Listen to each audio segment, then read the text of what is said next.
Botticelli hits my confidence. Botticelli and Raphael, shirts and trousers. வழக்காடு மன்றத்திலே வழக்கு நடந்து கொண்டிருக்கிறது. நல்ல தீர்ப்பை எதிர்பார்த்துக் கொண்டிருக்கின்றோம்.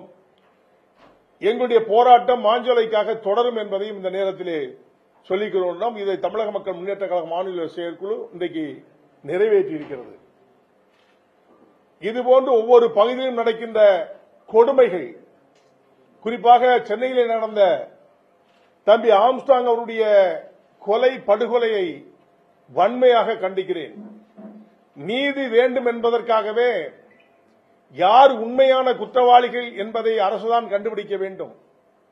நாங்கள் கேட்பது சிபிஐ விசாரணை நடத்தினால் நன்றாக இருக்க என்று கருதுகிறோம். அதற்காக காவல்துறை சரியாக செய்யவில்லை என்பதற்கு அர்த்தம் அல்ல.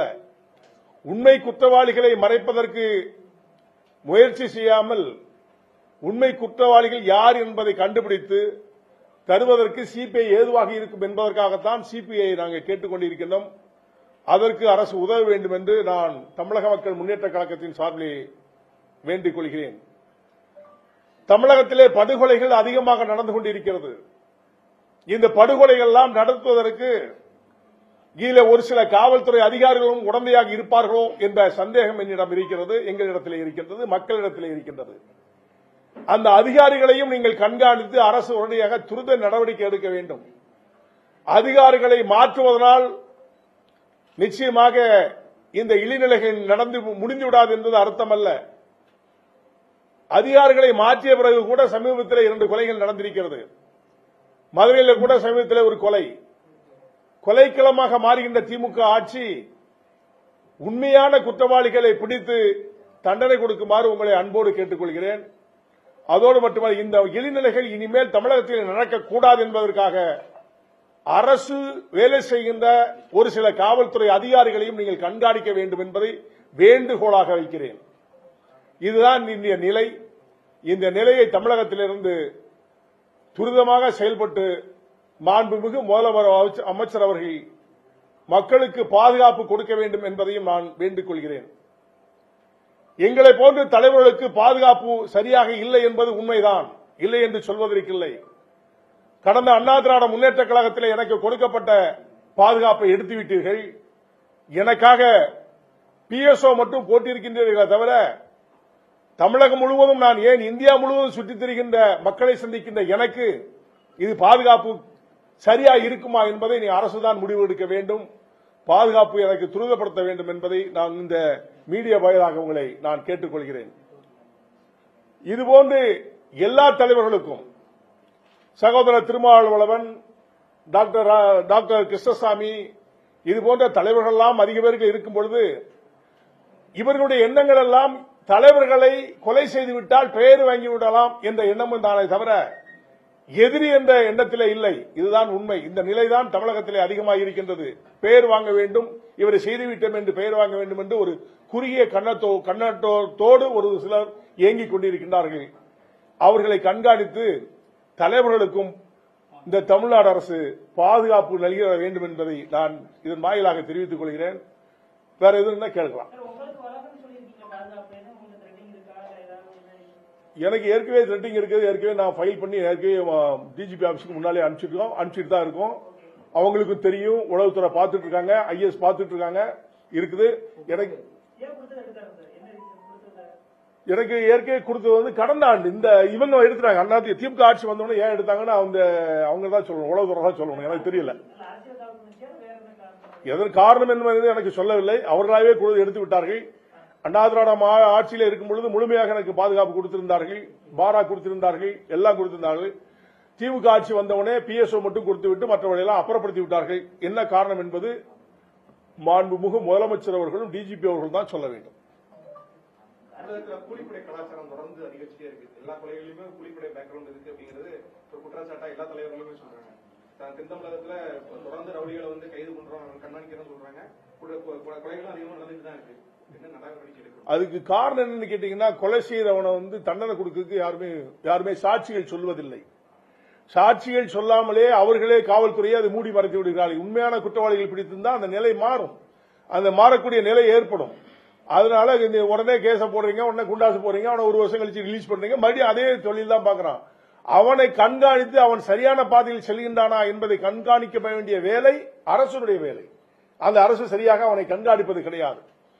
சீட்டு போட்டு வச்சுக்கீங்கன்னா அவனை என்ன பண்றான் என்ன செய்யறான்னு சொல்லி அங்க போலீஸ் ஸ்டேஷன்ல இருந்து பண்ணணும்ல. இப்ப நாங்க தலைவர்களா இருக்கின்ற எங்க தலைவர் பாரா போடுறாங்க, நோட்டு வச்சு எழுதுவாங்க, எங்க வச்சு சென்னையில இருக்கிற நோட்டை வந்து வெளியில வச்சு எழுதிட்டு போறாங்க, கையெழுத்து போட்டு போறாங்க. கண்காணிக்க வேண்டியது எங்களை என்ன நடக்குது என்ன யாதுங்கிறது வீட்டுல வந்து கண்காணிச்சு அங்க பாரா புக்கில் கையெழுத்து போடணும் அதிகாரிகள். யாருமே பண்றதில்ல, வெளியில ரோட்ல வச்சு கேட்டுக்கு வெளியில வச்சு ஒரு நோட்ல கையெழுத்து போட்டு போறாங்க. இதெல்லாம் கண்ணால பாக்குறோம். எத்தனையோ முறை நம்ம முறையிட்டும் கூட அது அப்படித்தான் நடந்துகிட்டு இருக்கு. அதனால பாதுகாப்பு என்பது கூலிப்படைகள் அதிகமாக தமிழகத்தில் இருப்பது என்று சொன்னால் வேலை வெட்டி இல்லாத ஒண்ணு, அடுத்தால கஞ்சா அதிகமாக புழங்குகிறதான் காரணம். தூத்துக்குடி, திருநெல்வேலி, மதுரை, திண்டுக்கல், கோயம்புத்தூர் இந்த பகுதிகளெல்லாம் அதிகமான கஞ்சாக்கள் நடமாடி கொண்டிருக்கிறது.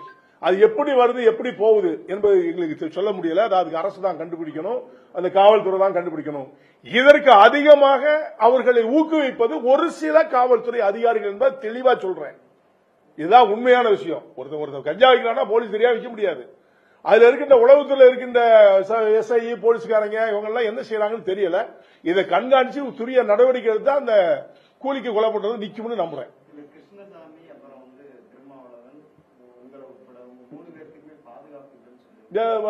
இவரு கூட இல்லையே, சகோதரர் சீமான் கூட இல்லையே, யாருமே இல்ல. குற்றச்சாட்டுன்னு சொல்ல முடியாது, பாதுகாப்பு கொடுங்கன்னு சொல்ல. ஏன்னா இப்போ ஆம்ஸ்டாங் எந்த தவறும் பண்ணல, எதுக்கு கொலை பண்ணாங்கன்னு இன்னைய வரைக்கும் போலீஸால கண்டுபிடிக்க முடியல, முடிச்சுட்டு தான் இருக்காங்க. கொலைக்கிட்ட சரண்டர் இருந்தாங்க. 7 மணிக்கு கொலை பண்ணிட்டு 7:45 சரண்டர் ஆகும் சொன்னா ப்ரீ பிளான்டு. ஒரு அட்வொகேட் தான் கொஞ்சம் சரண்டர் பண்ணாங்க. 1/2 மணி நேரத்தில் குற்றவாளி கொண்டு கைது பண்ணாம போலீஸ் சொல்லாம எப்படி கொலையா இருக்கும்?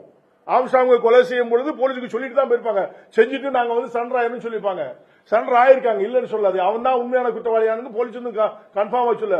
செயின் மாதிரி போய்கிட்டே இருக்குது. இன்னும் திமுக காரங்க 2 பேரை போட்டிருக்காங்க, பிஜேபி காரங்க ஒருத்தரை போட்டிருக்காங்க, எல்லாம் போய்கிட்டே இருக்குது.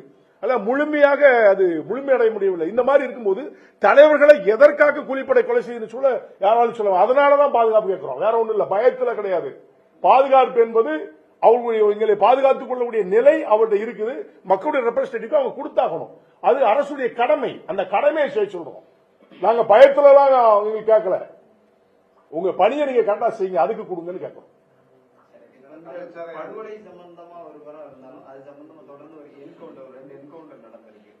என்கவுண்டரை நான் வந்து வன்மையா கண்டிக்கிறேங்க. தமிழக மக்கள் முன்னேற்ற கழகம் என்கவுண்டரை நான் வன்மையா கண்டிக்கிறேன்.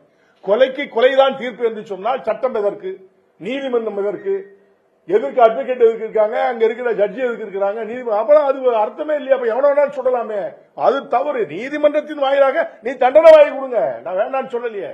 எதுக்காக கொள்றீங்க? ஒரு உயிருக்கு ஒரு உயிர்னு சொன்னா இப்ப 10 பேர் செஞ்சிருக்கான்னு சொன்னா 10 பேருக்கு சுட்டுருவீங்களா? 10 உயிருக்கு சரியா போயிருமா? வந்தா அவர் ஆம்ஸ்டாங் உயிரோட வந்துருவாரா? என்கவுண்டர் செய்வதை தமிழக மக்கள் முன்னேற்ற கழகம் யாராக இருந்தாலும் வன்மையாக கண்டிக்கிறது. தவறு. சட்ட நடவடிக்கை எடுங்க, உங்க சட்டப்பூர்வமா எடுங்க. உங்ககிட்ட சட்டம் கையில இருக்கலாம், சட்டத்தை வச்சு நடவடிக்கை எடுங்க.